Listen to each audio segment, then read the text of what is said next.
Eduardo Sacheri es escritor y profesor de historia. En el año 2000 publica su primer libro, Esperándolo a Tito, cuyos relatos sobre fútbol se hicieron conocidos después de que el periodista argentino Alejandro Apo comenzara a leerlos en su programa de radio. Tiene otros 5 libros de cuentos, entre ellos Un viejo que se pone de pie y La vida que pensamos.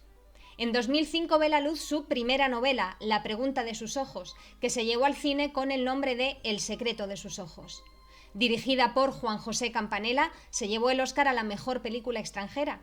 Campanella y Sacheri firman un guión que, además de varias nominaciones, se llevó el premio como mejor guión adaptado en los Cóndor de Plata, los Premios Sur y los del Círculo de Escritores Cinematográficos. A esta le siguen nuevas novelas y algunas adaptaciones. Por ejemplo, Aráoz y la verdad se convirtió en una obra de teatro que protagonizaron Luis Brandoni y Diego Peretti. Peretti también es el protagonista de la segunda de las novelas de Sacheri que se han adaptado al cine, Papeles en el viento. Y La noche de la usina se ha visto en la gran pantalla con el nombre de La odisea de los giles. Su último trabajo, la novela El funcionamiento general del mundo. Hablemos.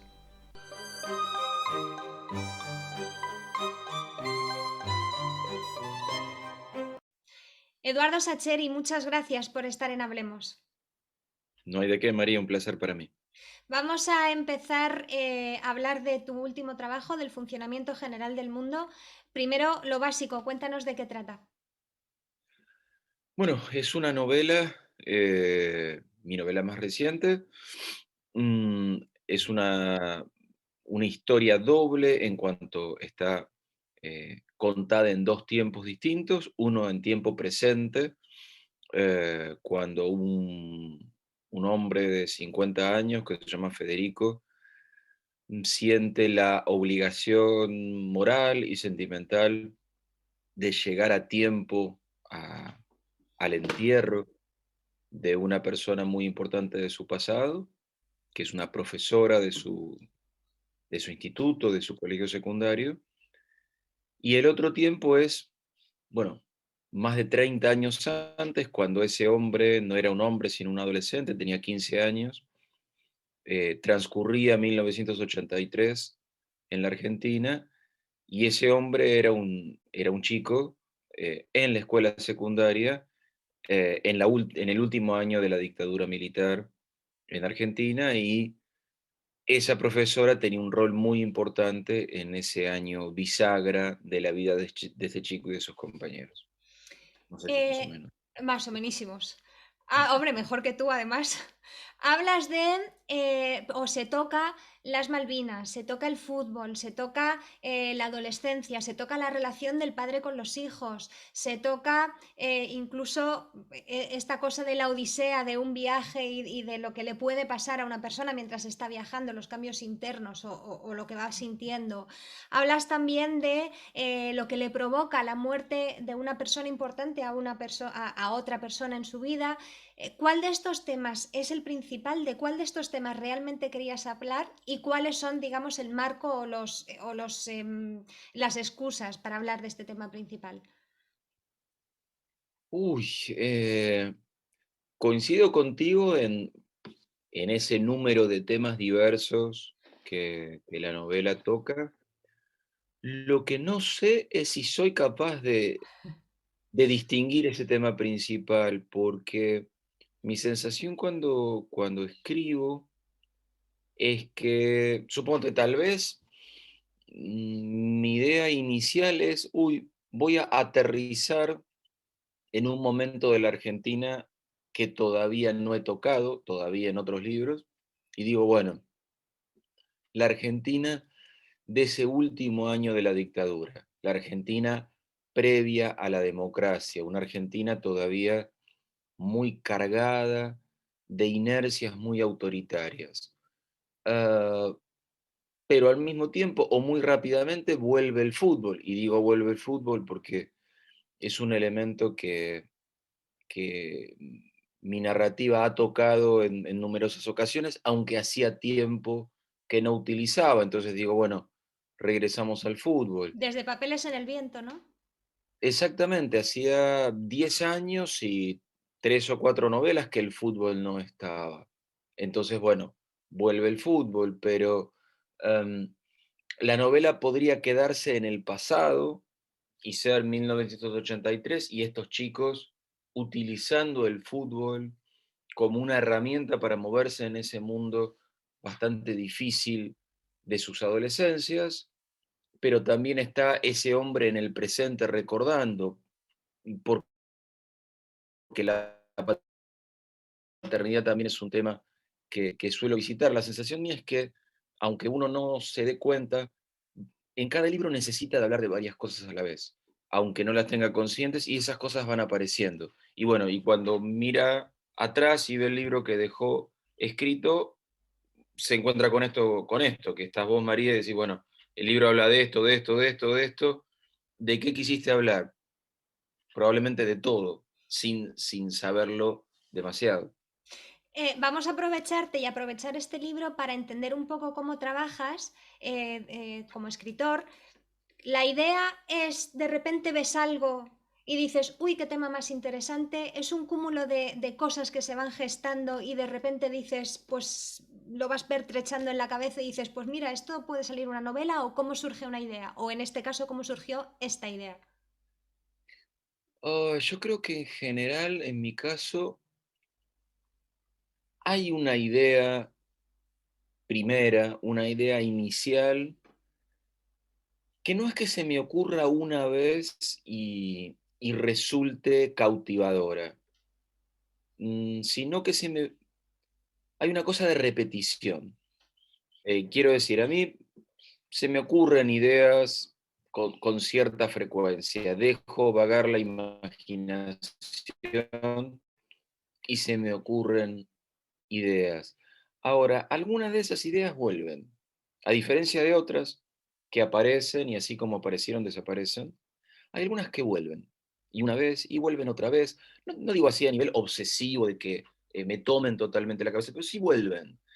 Y ya con muchos libros en mi haber, creo que he aprendido a ser hospitalario con esa repetición. Es decir, bueno, a ver, si vuelve, y vuelve, y vuelve, prestemos la atención porque está volviendo. Tal vez en esta novela es estos adolescentes de 1983 eh, que juegan al fútbol, y juegan al fútbol en su escuela, que a su manera es un modo de volver a mi propia adolescencia, porque yo a los 15, digamos, tuve 15 en 1983, también asistía a un enorme colegio secundario y también utilizaba el fútbol para sentirme un poco más sólido en ese mundo en el que me sentía tan inestable y tan frágil y tan confuso.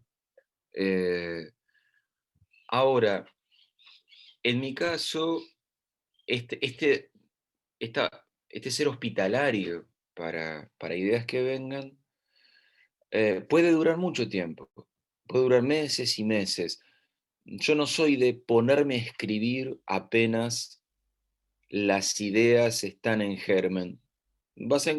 Probablemente, María, si charlas con otras personas que escriban, sí, viste que hay muchos modos de, de escribir. El mío es más, eh, ¿cómo decirte?, de esperar, de organizar mucho antes de empezar a escribir. ¿Mentalmente Eh, o por escrito? no, por escrito, o en todo caso de ambas maneras, pero un por escrito que deberías imaginártelo más como bosquejos, como si fueran apuntes que uno toma mientras estudia en la universidad, esto de flechas, globos, listas de cosas, encadenamientos de conceptos, eh, y una hoja, y dos hojas, y cinco hojas, y 10 hojas de eso, y meses de eso, además, porque sobre todo está esta cuestión temporal de dejemos que se sigan acumulando cosas, personajes, y que se vayan organizando, que se vayan clarificando. Por supuesto que en la página 20 de esos apuntes no solo es mucho más nutrida la información, sino está mucho más ordenada.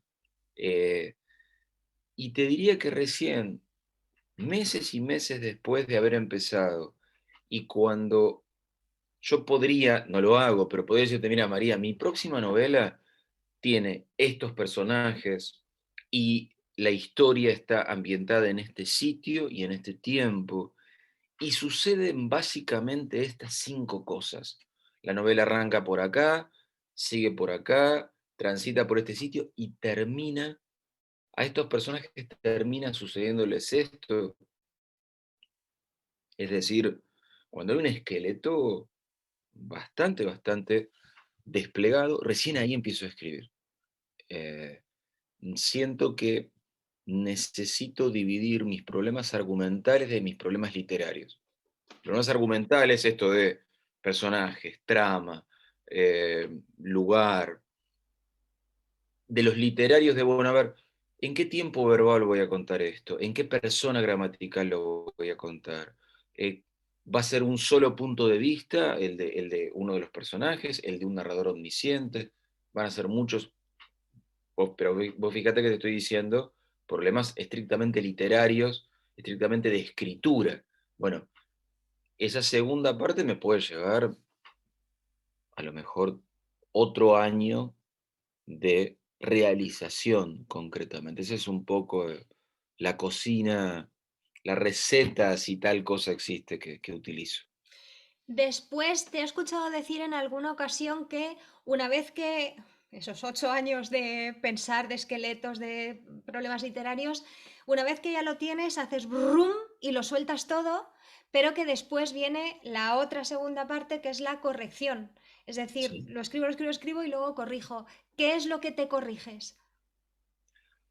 Uf, mm, te diría que uno corrige ritmos, eh, a veces, porque suponte, en una primera escritura que, pongamos una situación ideal que en unos 8 meses uno escriba completamente una novela. Para mí es una situación ideal. De decir, bueno, desde el capítulo 1 hasta el capítulo final. Pero de entrada, a mí al menos me pasa que yo escribo y me empantano y me detengo porque siento que no es un camino. Y vuelvo al principio, y vuelvo a empezar, y me vuelve a suceder 2, 3, 4 veces. Hasta que a lo mejor una de esas veces los problemas ya no son tan graves como para volver al punto uno. Pero uno dice a lo mejor en el capítulo 5 o en el capítulo 8, es decir, yo empecé con un punto de vista en este personaje, pero me doy cuenta que no es ese punto de vista. Voy a usar este otro punto de vista, pero no es que volvés al punto uno de la novela y empezás todo de nuevo. Empezás desde ahí. Capítulo 7, este es el punto de vista, de ahí al final. Pero claro, al volver a la corrección hay que hacer una corrección muy profunda del principio, porque está mal el punto de vista, Para que o tenga está sentido. mal. Claro, o está mal el tiempo verbal, o uno empezó a un ritmo muy lento, porque uno mismo no está convencido de la historia que está contando, y después la cosa empieza a tener un tempo casi musical, mucho más dinámico, suponte. Pero cuando uno vuelve al principio, ve que ese tempo todavía no está. Bueno, hay que generarlo.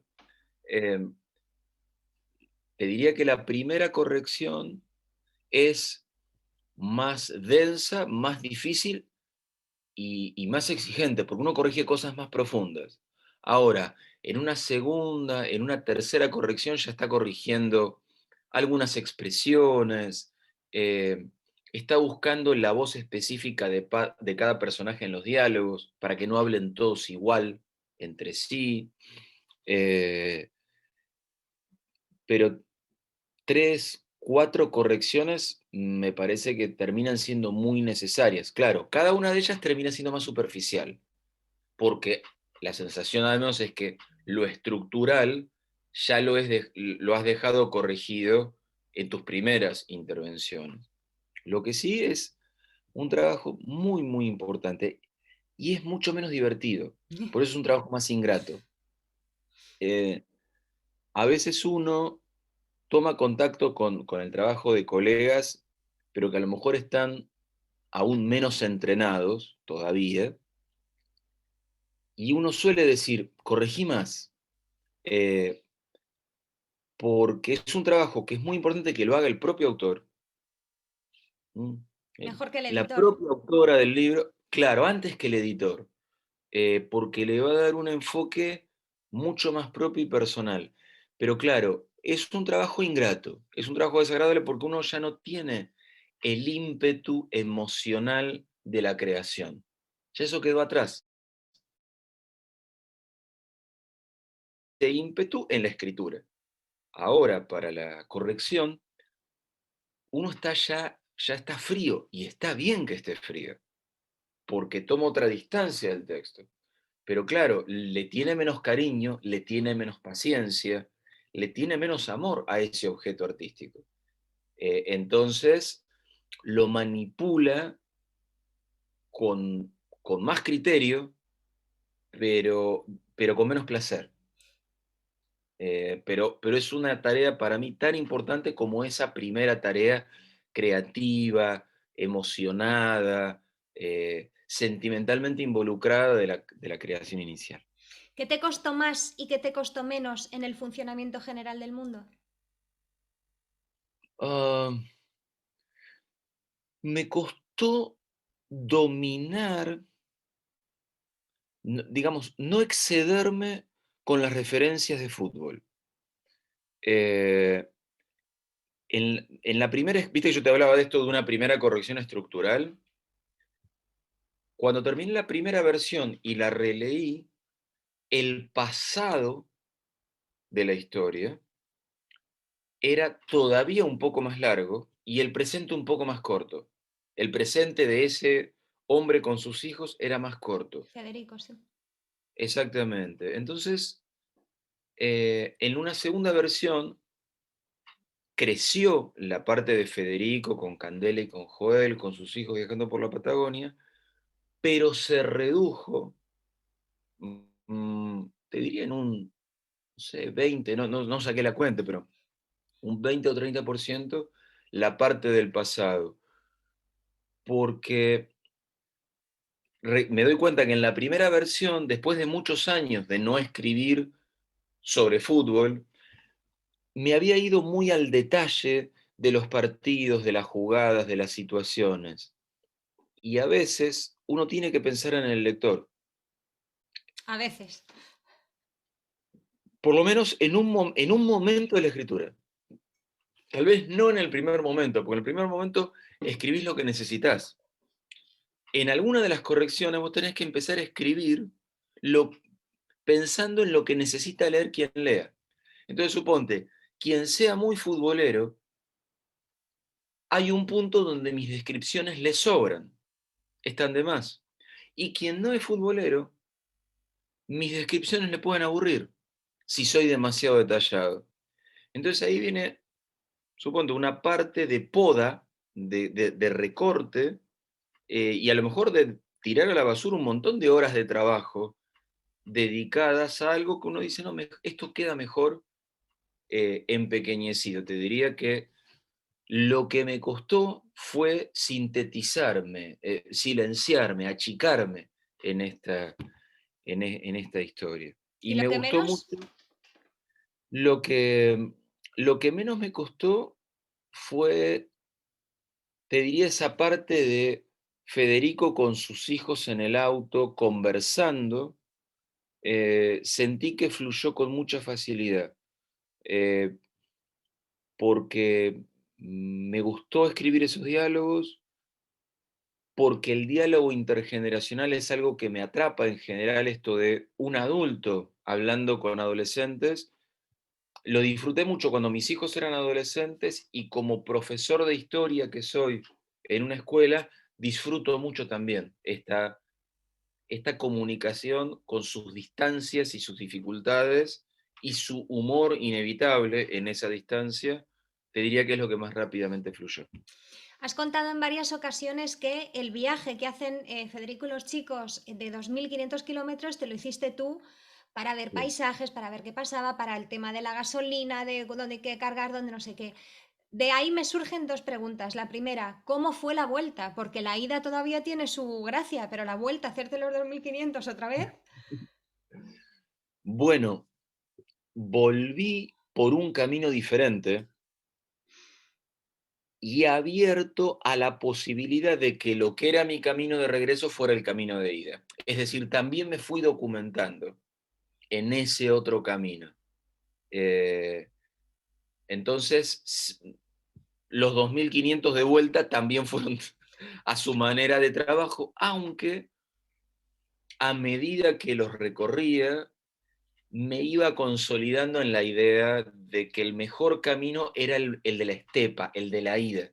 Hay un camino más bello, o que se vuelve bello más temprano, y otro que es un camino muy duro, mm, que es el camino de la costa patagónica, que es el que terminan utilizando Federico y sus hijos, eh, donde, bueno, es eso, es un camino más hostil, más monótono, más frío, más desierto. Eh, entonces, finalmente decidí enviarlos por ese camino. Igualmente, María, como mm, cada día yo manejaba unos 1.000 kilómetros más o menos, e iba escuchando libros, audiolibros, como con una atención flotante entre el libro que escuchaba y lo que iba pensando de mi propio libro, y cuando sentía que había algo interesante que había pensado, me grababa una nota de voz en el teléfono para guardarlo. Así que la pasé genial, igual, digo, tanto a la ida como a la vuelta, porque manejar en esas inmensidades mientras una buena voz te lee un libro, en esa soledad, lo disfruté mucho, la verdad que lo disfruté mucho. ¿Te acuerdas de qué libros te acompañaron? Ay, me acuerdo de uno que fue de Isabel Allende, la escritora chilena, Largo pétalo de mar. Después una novela de John Nesbo, un noruego que escribe policiales que me gustan mucho. Era un policial de él, no me acuerdo cuál. Eh, y de Fernanda Melchor, una escritora mexicana que me gusta mucho, un libro que se llama Temporada de Huracanes, que está muy bueno, pero claro, ten en cuenta que yo estaba entre 10 y 12 horas manejando cada día, con lo cual era un libro por día, era estupendo. Era más o menos un libro, me acompañó cuando llegaba a destino, en general estaba en el crepúsculo del día y en el crepúsculo del libro. Lo recomiendo mucho. Por Para lo la menos gente para las distancias argentinas, da muy bien. y para las personas que se dedican a ser camioneros o a trabajar como algo así de transportistas, recomendadísimos los audiolibros. La verdad que a mí me resultan, por supuesto que no reemplazan esta actividad íntima, abrigada y personal, que es uno ahí con una lámpara leyendo, pero complementan. Lo que a mí me pasa con los audiolibros es que me convierten en momentos de lectura, momentos que no serían de lectura, de otro modo. Eh, y eso me parece que algo que te multiplica tus tiempos lectores, creo que es algo muy bueno siempre. La segunda pregunta es si, respecto al tema de este viaje, si has hecho una documentación similar con otros libros, si te has tenido que ir a algún sitio, si has querido vivir una experiencia similar a la que iban a vivir tus personajes. Mira, en general, mis historias suelen estar ancladas en geografías que conozco. Eh, yo vivo en la provincia de Buenos Aires, cerca de la gran ciudad, y muchas de mis novelas andan o en la gran ciudad, que conozco aunque no viva en ella, o en los suburbios parecidos a aquel en el que yo vivo. Entonces, no lo he necesitado con tanta urgencia como en este caso, pero sí, a veces hay cuestiones puntuales, eh, no sé, por ejemplo, en la novela La noche de la usina, que fue la que ganó el premio Alfaguara hace unos años, mm, hay todo como una trama de policial vinculada con un robo y con el funcionamiento de alarmas y cargas de dinamita, suponte. Bueno, ahí me tuve que asesorar internet mediante mucho sobre sistemas de alarma eh, simples, hogareños, nada demasiado sofisticado, y el poder destructivo de cargas de dinamita, que mientras googleaba esas cosas pensaba, espero que no haya ningún servicio secreto vigilando lo que yo estoy haciendo porque parezco una persona muy peligrosa con esto que estoy haciendo. Pero, pero la verdad que hoy en día Internet te pone al alcance eh, estas averiguaciones técnicas, te las deja muy claras, muy cercanas, intento de indagar en mis Ah, incógnitas. ahora. Te he perdido 1 minuto y medio Ay, por qué la lástima. Bueno, conexión. eh, a ver, ahora me has recuperado. Te he recuperado ahora mismo. Te decía Internet, em, que Internet es clave en las búsquedas, pero que yo te hablaba al principio de nuestra charla de esos dos momentos, el de organización de la novela antes de la escritura. La parte de investigar cuestiones técnicas, para mí siempre pertenece al primer momento de la novela.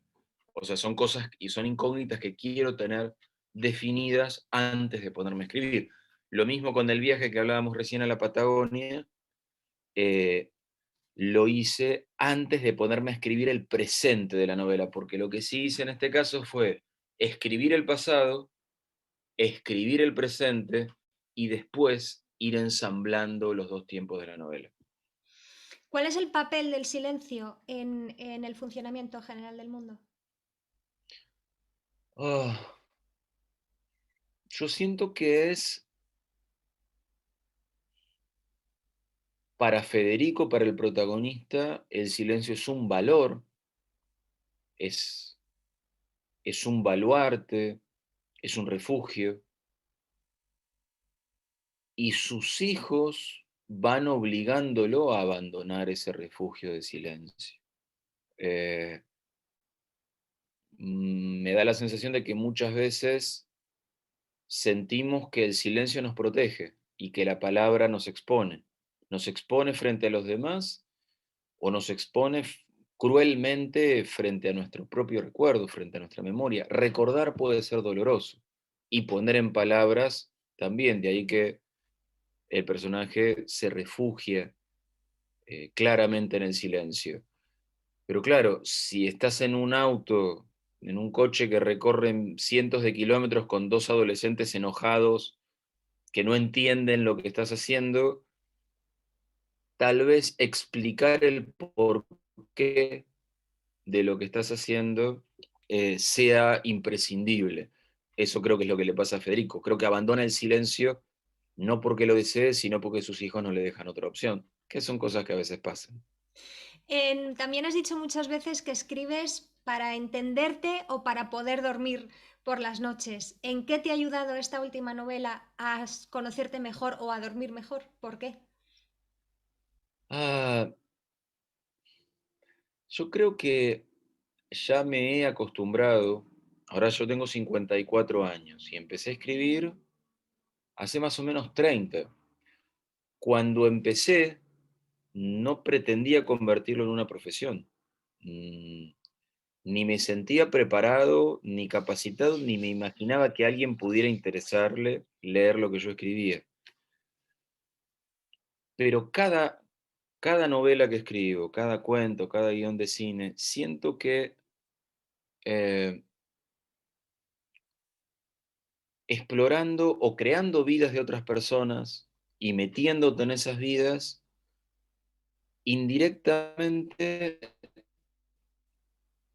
haces aflorar cosas que te pasan, cosas que sentís, cosas que deseás, cosas que temés, cosas que recordás. Y la experiencia siempre es catártica. Aunque pueda ser dolorosa en el momento, al final uno termina un poco mejor. Como este Federico que después de hablar uno puede intuir que se siente mejor pese a todo. Bueno, a mí me pasa lo mismo con todos los libros, no necesariamente porque alumbre un punto en particular cada libro, sino porque el simple ejercicio de regreso y de introspección y de sacar afuera indiscriminadamente todos mis fantasmas me permite que cuando los vuelvo a guardar vuelven un poquito refrescados. Y digo, no es que uno abandone su fantasma, pero sacarlos a tomar aire de vez en cuando, viene bien. Con esta respuesta hemos llegado al entretiempo.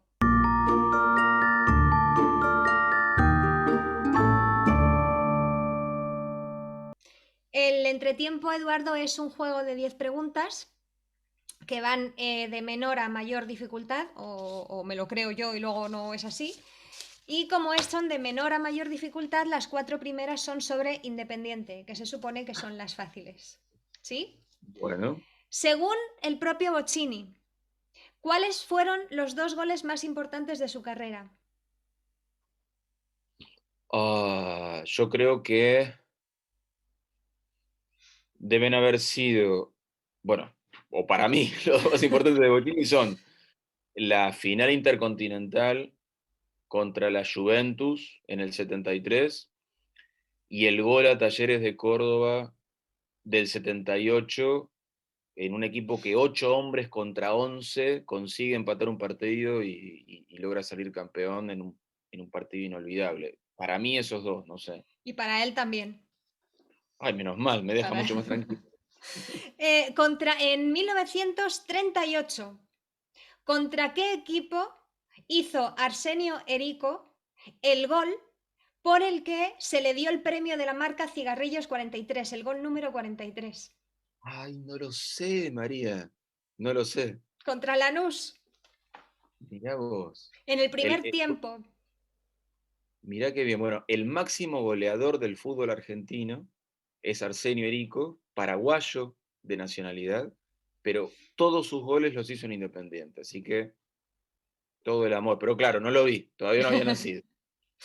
Independiente ganó la Supercopa Sudamericana en el 94 y en el 95. ¿Con qué entrenador? Con el zurdo López en el 95 y con Miguel Ángel Brindisi en el 94. Muy bien, te he hecho la pregunta trampa. Te lo he puesto en singular para ver si caías o no. Te pregunto entrenador. No, fueron dos entrenadores diferentes. La última de Independiente. En el historial de los clásicos que han jugado Racing e Independiente durante toda su historia, los 229 partidos, ¿sabes si ha ganado más Independiente o Racing? Ha ganado Independiente, si bien no me acuerdo el número de victorias y de derrotas, sé que Independiente lleva 23, no, 22, corrijo, partidos de ventaja, porque llevamos 23, pero un par de semanas atrás fuimos derrotados, así que ahora en este momento son 22 y espero, María, que pronto vuelvan a ser 23. Según los últimos datos, era Racing 68, Independiente 87 y empates 74. Ajá. Pero Bueno, pero puede ser que hay que ver cómo lo cuentan. Me dijiste 68. 87, que serían 21, pues sin contar el último, puede ser, o contando el último y son 21 Tenemos una leve 22. diferencia, María, pero bueno, puede ser que sean 20 y no mis 22, pero bueno. Ya se pone a exagerar. Bueno, pero estamos, fíjate que son muchos igual. Sí, bueno. Vamos con la segunda parte de las preguntas, las reguleras. ¿Qué día en 2015, desde 2015, se decretó un Día Nacional del Humorista en Argentina? ¿Qué día es y por qué? Me gustaría pensar que tenga que ver con Roberto Fontana Rosa, porque no solo fue uno de nuestros mejores humoristas, sino un estupendo escritor, y pienso que tal vez sea el 19 de julio por la fecha de su muerte. El 26 de noviembre por la de su nacimiento. Me parece que es Pero una muy buena bien, decisión. Pero bueno, le pegué con Fontana Rosa. perfectísimo. ¿Y Pero con es qué? muy difícil el interrogatorio. Pero bueno, No, vamos, hombre, sigamos. perdona, lo estás haciendo fenomenal, qué Y, difícil. pero me estoy esforzando al máximo. ¿Con qué editorial publicaba Fontana Rosa? Con Ediciones de la Flor, que es una pequeña editorial argentina que, además de publicar en general muy buen material, ha publicado dos de los más absolutos genios de mi país. Uno es Fontana Rosa y el otro es Quino, el autor de Mafalda. También lo publicó siempre Ediciones de la Flor. En 2017, también para homenajearlo, hacen una película, Fontana Rosa, lo que se dice un ídolo, que es un compendio de 6 de los relatos de Fontana Rosa. Si me dices 3, te doy todos los puntos. ¡Ay! No la vi. ¿No lo has visto? No. Eh, entonces tendría que empezar a especular, María, con qué cuentos de Fontana Rosa deberían para mí estar presentes. Pero es muy difícil. ¿Son de fútbol o de todo un poco? Yo ¿Son creo que son de fútbol, de fútbol? pero no lo sé. Ahora que lo dices por los títulos, yo tampoco he visto la peli, ¿eh? Pero yo tengo menos Eh, delito, yo estoy aquí en España.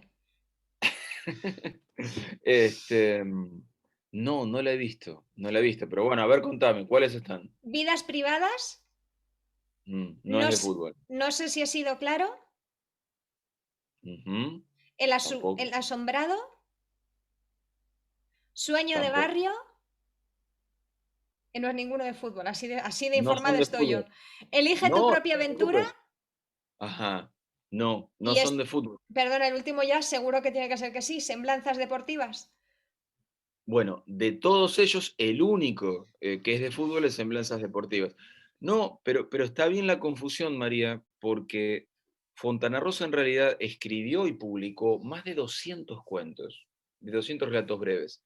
De esos, una treintena más o menos son de fútbol.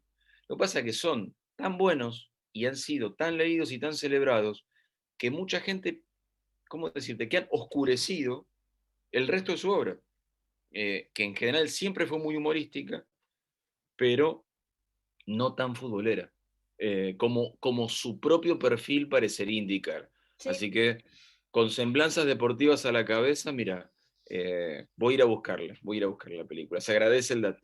A veces, ves, la ignorancia y la derrota enseñan cosas. Esta perdí, pero aprendo. No, no, yo desde luego he aprendido también con que solo hay 30 cuentos de Fontana Rosa que son de fútbol. Ya Ujú. vamos a la última parte, que esto tiene que ver ya con tu conocimiento de Argentina, pero como son las preguntas difíciles, es perfectamente excusable que no tengas por qué saberlas, ¿vale? A ver, dale. La primera, teniendo en cuenta los hablantes nativos, ¿cuál es el segundo idioma más hablado en Argentina? El guaraní, No, no, no es regional. hablantes nativos, pero no hablamos de lenguas aborígenes. No, El segundo, detrás del español. No hay opciones, como preguntan mis alumnos en la escuela. No me da tres opciones. Ah, alemán, italiano y ya está, te doy dos, alemán o italiano. no, italiano. Italiano, yo qué sé, no tenía opciones, la verdad, no me había planteado las opciones y he dicho, yo qué sé que se hablará, también ruso. Eh, no, claro, en realidad me llama la atención. Bueno, tenemos una inmigración italiana enorme, eh, pero antigua ya. Quiero decirte, yo soy bisnieto de italianos, suponte, y hay unos cuantos nietos de italianos, pero deben quedar pocos de esos tanos, como les decimos en Argentina, que hablen su idioma. Pero bueno, está. Acertadísima. ¿Cuántas lenguas indígenas se hablan actualmente en Argentina? ¿12, 15 o 17? Mirá, yo hubiera dicho menos de 12, por lo tanto voy a ir por 12, 15. pero 15. Mirá vos, me imagino el guaraní, el quechua, eh, el, el toba, pero bueno, sí. Hasta 15, hasta 15. Y luego Bien. la última, de la década de los 40, el bolígrafo, tal y como se lo conoce, se inventa en Argentina para evitar que los zurdos hicieran borrones en el papel. ¿Sabes bien quién lo inventó o bien cómo se llamaba? ¿Cómo se conocía en Argentina ese boli? Ah, creo que lo inventó un italiano, me parece, se llamaba Viro. No, italiano no sé si era italiano, pero Viro de apellido. Húngaro, Bueno, pero sí. húngaro, tienes razón, Viro. Y por eso la llamamos virome en Argentina al boli, como le dicen ustedes allí en España. Para nosotros es virome. Sí. Maravilloso. ¿Ves? ¿Ves? Fallé en la parte lingüística, María, pero bueno. Em, Todo el mundo o mucha gente, la gente que te conozca te va a conocer sobre todo por la parte como escritor, pero solo tus alumnos te conocen como profesor. Entonces a mí me ha entrado curiosidad, que me gustaría saber, por ejemplo, cómo preparas tus clases. Si yo soy un alumno y repito curso, ¿voy a ver la misma clase de Eduardo Sacheri un año y al siguiente? Uh, en general te encontrarías con modificaciones. Bueno, en realidad yo le doy siempre en el mismo año, le doy mis alumnos tienen 16 años, están en el anteúltimo año antes de la universidad, y les toca ver historia argentina y mundial de la Segunda Guerra Mundial en adelante, es decir, las últimas décadas del siglo XX, la segunda mitad del siglo XX y principios del siglo XXI. Los temas son los mismos, lo que trato en general es de refrescar las actividades que tienen que hacer eh, en relación a cada tema. Y a mí me gusta mucho apoyarme en películas, en filmes de largometrajes de ficción, no solo en documentales, sino en historias que recrean tal o cual momento histórico como para que tengan alguna aproximación a medias artística, a medias histórica, aunque naturalmente después hablemos al respecto. Entonces las películas suelo cambiarlas. Entonces eso permite que año a año darle un poco de frescura al asunto, que también me permite a mí divertirme y no estar todo el tiempo este, repitiendo lo mismo. Pero debo aceptar, María, que soy un tipo muy exigente. Los hago trabajar mucho, mucho, mucho. ¿Vinculas lo que está pasando ahora con algo que pasaba en el pasado? O sea, para explicar el pasado empiezas o aludes al presente. Sí, en un punto es inevitable porque cuando pensamos en historia, si bien nuestro material de trabajo es el pasado, lo trabajamos por las inquietudes que nos surgen en el presente. Nuestras preguntas surgen en el presente. Entonces, la relación entre pasado y presente es inevitable. Es inevitable, pero es riesgosa al mismo tiempo, en el sentido de que el pasado está en el presente, pero no es el presente. A veces uno puede correr el riesgo y caer en el error de pensar, suponte, esto que pasó hace 50 años es igual a lo que sucede ahora. Y no hay modo, porque nuestra vida es diferente. Vos fíjate, por ejemplo, estamos dialogando en tiempo real a 10.000 kilómetros de distancia y estamos viéndonos y estamos escuchándonos. Un migrante de hace 80 años no tenía esa posibilidad ni esa manera de entender el mundo. Bueno, y vivía en una sociedad que era distinta, se pensaba distinto, eh, el lugar de hombres y mujeres era totalmente diferente. Digo, te voy nombrando diferencias que se me van ocurriendo en el momento. Entonces, eh, la relación es inevitable, pero al mismo tiempo es importante marcar la distancia que hay entre aquel pasado y este presente. ¿Los haces participar en clase, rollo O Capitán, mi capitán, Robbie Williams en la peli? Um, Me quedo pensando particularmente en esa película, porque hay algo que a mí me gusta de ese profesor y hay otras cosas que no me gustan de ese profesor. Sí me gusta esta cosa apasionada, entusiasmante, desestructurada eh, y de establecer un vínculo afectivo como puente para la comunicación. Eso me parece necesario, me parece imprescindible. Ahora, recuerdo algunas escenas de la película donde el personaje de Robin Williams, ¿cómo decirte? Es muy vertical en lo que quiere que hagan sus alumnos también. Suponte, hay un momento que les hace romper la introducción, Que era horrible. eh, que era horrible, pero yo sería más de la idea de, a mí no me gusta la introducción, suponte. No ordenaría romperla. Eh, Soy más de la sugerencia que de bajar línea, como decimos en Argentina, aún sobre lo que yo pienso. Eh, por eso me quedé pensando en la película puntualmente. Pero bueno, habría que preguntarle a mis alumnos, porque si no, a lo mejor hablo de mí y mis alumnos resultarían indignados de que yo hablara bien de mis clases, así que no deberíamos hacerlo. De lo que sí puedes hablar es de las diferencias entre escribir una novela o escribir un guión. ¿Qué has notado tú que sea más fácil ya teniendo la novela y tu novela escrita o crees que es más complicado? Mira, un guión son sobre todo acciones y diálogos. Para quienes vean esta conversación nuestra y no hayan leído un guión, a lo que más se parece físicamente es una obra de teatro. No es exactamente lo mismo, pero están las líneas de diálogo y las escenas, para empezar, en cada escena, las líneas de diálogo y las acciones, lo que los personajes van haciendo.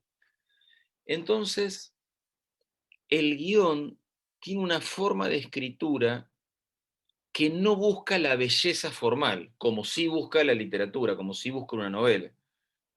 Yo te cuento una escena en una novela y se supone que voy a intentar que haya cierto tipo de belleza en eso que estoy escribiendo.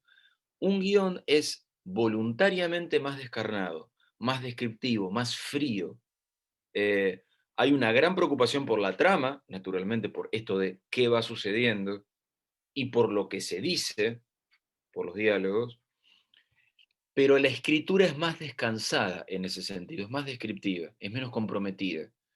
Eh, entonces, a mí me resulta más sencillo escribir guión que escribir novela o cuento, por esta exigencia formal de la literatura. ¿Te molesta si los actores o las actrices no se ciñen literalmente a lo que tú has escrito? No siempre, mm, pero hay ocasiones en las que, digamos, puede ser que, no sé, tal actriz lo cambia porque le resulta más sencillo. A veces pasa que uno escribe cosas que son fáciles de escribir, pero difíciles de decir. Entonces, a veces el cambio tiene que ver con una simple cuestión de eficiencia. A veces tiene que ver con una percepción del actor, de la actriz, de, a mí me gustaría decirlo de este modo, y a veces es un gran hallazgo, y está bueno. Pero a veces sucede que un cambio en el tiempo verbal o una mínima expresión compromete algo que va a suceder después. Y a veces pasa que en una película, por ejemplo, la gente, actores, directores, están tan en el momento, porque se trabaja tan profundamente, pero en la corta duración, que pierden de vista esa cosa panorámica. Ahí sí me molesta. Digo, porque a veces se puede incurrir en un error que comprometa la larga duración. Por eso en general a mí me gusta mucho estar en el set de filmación, eh, no para estar molestando ni quejándome, sino como ahí en un costadito con auriculares, escuchando sobre todo que no se deslicen errores de ese tipo. Eh, que a veces, como te digo, pasan con la mejor intención o con la más absoluta inocencia, porque a lo mejor deslizan un error, repiten un error, y ese error puede ser totalmente inocuo o puede ser grave, entre comillas, y después corregirlo es mucho peor, es mucho más difícil. ¿Has podido formar parte de, o escribir el guión o colaborar con el guión de las tres pelis que se han adaptado de tus novelas? No sé si pudiste también formar parte de Arauz y la verdad, de la obra de teatro que se hizo. Sí, porque por suerte Gabriela Iskovich, que fue la dramaturga aquí en Argentina que la, que la adaptó, me propuso que participara en la adaptación y a diferencia de las películas, en lugar de trabajar simultáneamente con la directora en este caso, trabajé después. O sea, fuimos como, en un primer momento trabajó ella para que ella hiciera la adaptación teatral cuyos tiempos me preocupaban a mí. Tenía miedo de no ser bueno en la adaptación de los tiempos y después sí metí mano y colaboré, pero me gustó mucho hacerlo. Siento que es un trabajo, el de adaptación en general, digo, María, tanto en cine como en teatro. Útil, es útil que quien escribió la historia original meta mano en la adaptación, pero reconozco que es un trabajo ingrato también, que si, porque uno corre el riesgo de ponerse muy a la defensiva, en el sentido de, no quiero que me cambien nada. Y es imposible ponerse en ese lugar, porque si es una adaptación las cosas tienen que cambiar y uno tiene que acompañar los cambios y en todo caso tratar de orientarlos para que sean superadores. Pero si uno se pone una actitud así reactiva, eh, lo único que va a hacer es entorpecer todo y empeorar el producto final. No sé si la has visto, me estabas haciendo acordar a la película Saving Mr. Banks, que estaban Tom Hanks y Emma Thompson, que Emma Thompson era Pamela Travis, la escritora de Mary Poppins, que es justo esa actitud que tú estás diciendo de no, esto no lo toques, no, esto no lo hagas, no, esto. Exacto, exacto. Cuando la vi pensé en eso, que cuidado, es una reacción absolutamente entendible también, porque además los escritores trabajamos solos habitualmente, mientras que en el mundo del cine y del teatro, en general de los medios audiovisuales, eh, son mundos colectivos, son mundos grupales, son mundos de equipo. El mundo de la literatura suele ser un mundo muy individual. Entonces, nos cuesta mucho a los que salimos de ese mundo consensuar, negociar, discutir, polemizar, convencer, y también nos cuesta ser derrotados. Digo, porque yo digo, no, pero María, mejor, yo sé que vos proponés, vos vas a dirigir la película y vos proponés esto, pero ¿qué te parece si mejor no hacemos esto otro, que es lo que se me ocurrió a mí originalmente? Pero la capitana del barco sos vos en una película. Y si tu pulgar va hacia abajo, no se hace. Bueno, asumir esas derrotas y no enojarse, sino decir, bueno, esta la perdí, ahora me concentro en la siguiente batalla, a ver si puedo aportar algo. Bueno, a veces es muy importante eso y no quedarte con la rabia de deberían haberme hecho caso en la anterior. Antes de despedirnos y de hacerte una última pregunta, os recuerdo que os suscribáis si aún no lo habéis hecho y que compartáis esta conversación porque está siendo interesantísima, que si vosotros la estáis viendo dejéis que los demás disfruten también de Eduardo Sacheri porque se aprende y además se disfruta. Y ahora sí, vamos a pasar a las recomendaciones.